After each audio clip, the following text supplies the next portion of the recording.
everybody. Welcome back to the first episode of 2026 for FFB from the 50. I'm here with Dave because I can't think of a better way to start a new year off than having Dave here with me. We got a lot to talk about because both Dave and I are a little bit behind schedule on our normal research. Dave, usually I'm miles ahead of where I'm at right now, and I think you said you're kind of feeling the same. So, Yeah, typically, he's miles ahead, and I'm usually chugging along on the 2-speed. So, struggling along. But I think we're kind of both starting out at the same level, but I think he has a little bit more than I do. But we're going to crack at it and just basically tell you what we got, where new people show up at now. Yeah, so every year when I start my research for fantasy football, one of the things I want to do is go out and see how the landscape has changed. And you do that by checking out where the players have gone. So, it used to be, we talked about the good old days of football where players never really changed teams a whole awful lot. You just added draft picks and maybe a free agent here and there. Maybe here and there, but lately the NFL has been more like MLB or NBA as far as every single year you've got familiar faces, but they're definitely in different places. And now people are trading at the trade deadlines, and it's getting kind of almost a little bit insane because from a fantasy football standpoint, you kind of could set yourself up when in the olden days before they started moving around everywhere.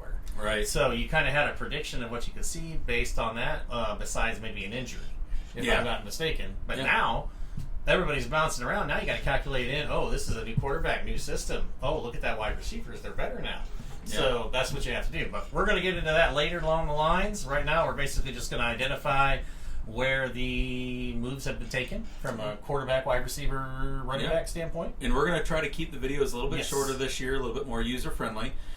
So we're going to break these down into a series of videos, and we're going to start with, again, the same face but in a different place, and we're going to do quarterbacks, and we're not going to cover every single player that's out there. We just don't have the time for it. You don't have the time for it, nor is it necessarily even relevant for some of these guys. We're just going to cover kind of the bigger names that are probably show a bit of an importance as starting roles, that type of thing on new teams. Yep, and if you want to get the breakdown where we actually talk about the impacts that these could have, come back for that series as well, because we're going to do a series where we talk about, okay, this guy is going here, this is how it impacts not just his fantasy value, but the fantasy value of everybody else around him on that team. That's not this video, so Dave, let's jump right in. Okay. Let's go with quarterbacks, because obviously that's the most important position on the field, right? And the first one up, let's talk about Kyler Murray. He was with Arizona. Where is he at now? Well, he is at Minnesota, in the Minnesota Vikings. Now, what I can really say about there is, being a Bears fan, I hope he gets hurt. Hey, just to be honest, he's had a new change. He's really sucked in Arizona. Just to be honest with you, I'm not going to be PC about it. My filter's off tonight, so you're going to get the full Monty here, baby. So, but he pretty much stunk in Arizona, and you could blame that on offensive line. You can blame that on coaching, anyways. But elite players still make progression year after year in bad systems. And he's never, in my opinion, really made any kind of major jump from where he was early in his career to now that he's a seasoned veteran. He's never really made that jump. So, also as a Bears fan, welcome to the NFC North. Happy he's here. Yeah, he's going to be running for his life. So, all right. Well, speaking of NFC North, we've got a quarterback that was in the NFC North last year. Is now going to the AFC and playing in the AFC East. Let's talk about Malik Willis because, as much as we didn't like the Packers, I really didn't like Malik because he scared the daylights out of me. He played well. He was different. I'm actually surprised they got rid of him in Green Bay. I think, honestly, he fit LaFleur's system a lot better than Jordan Love, to be honest with you. Yeah. So, at least from what I watched. But, but to say for that, but now he's in Miami, and basically he's going to prove it. Can you make these no-name wide receivers any good? Yeah. And if you can, then we're going to make you a good offer for the next 5 years. Yeah, and we had the conversation before we started filming. Like, we're not sure if he's the permanent solution there or if this is a tryout. I consider him a 2-year intern. And if they win a few games, great, but they're looking at those quarterbacks, particularly I think somebody pretty big comes out next year in the draft, has the name of Manning at the end of it.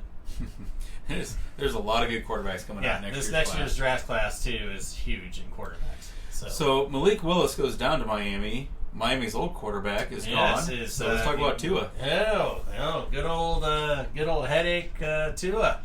one drill away from not being known to eat and slur his R's really well. Yeah, So, he's going to have to go with soft food. And the thing is, my heart goes out to Tua. Yeah. I want to see him succeed. I want to see him do well. I want to see him be a whole and complete person for the rest of his life. He goes down to Atlanta. So Michael Penix probably going to start the season. I think he's still injured. I think he's probably he might heading to start the on the pup. IR. So Yeah, something like that. So I think Tua is going to get a good role. I just, like Dan said, I feel bad for him. I really think he should really consider something else on the long lines of the football. And I know most avid football fans have seen the hits he's taken. They're pretty brutal, and the concussions he's had. Now, if he wants to continue in football, I think he'd be great as a backup, running the second string and helping out the starting quarterback. I think he has the knowledge and the tools and the work ethic to push a good starting quarterback. But like I said, I think Tua is one hit away from being an itch-nade. And maybe this is the perfect setup. He gets to start the year. He gets to start, but it's probably still Penix's job when he comes back, and that'll put Tua as the backup where he offers that high-quality, backup quarterback that's so valuable in the NFL, but without necessarily having the head. That's really, and that's just being from a football standpoint. I think he might thrive, but knowing his medical history and his concussions in the NFL, it's not for long. So we have Malik Willis going to the AFC East. We have Tua leaving the AFC East, but now we got to talk about the final quarterback we're going to talk about. Another quarterback that was in the AFC East left and is now back. Geno Smith so for the Jets. he went from the bright lights of the Vegas to the Atlantic City. So he's back in New York. New York. What can you say?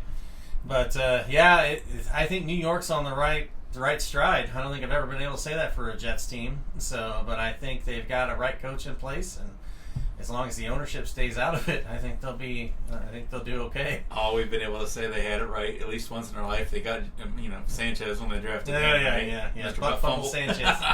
Butt Fumble Sanchez. So. All right, everybody. That's the four quarterbacks that we wanted to talk about. So. And then we'll get in depth with them later, but that's a major quarterback transfer change. Yep. All right. So come on back for the next video. We're going to talk about running backs and where they're now at. Ooh, oh yes, the speedy guys. All right, everybody. See ya. Yeah.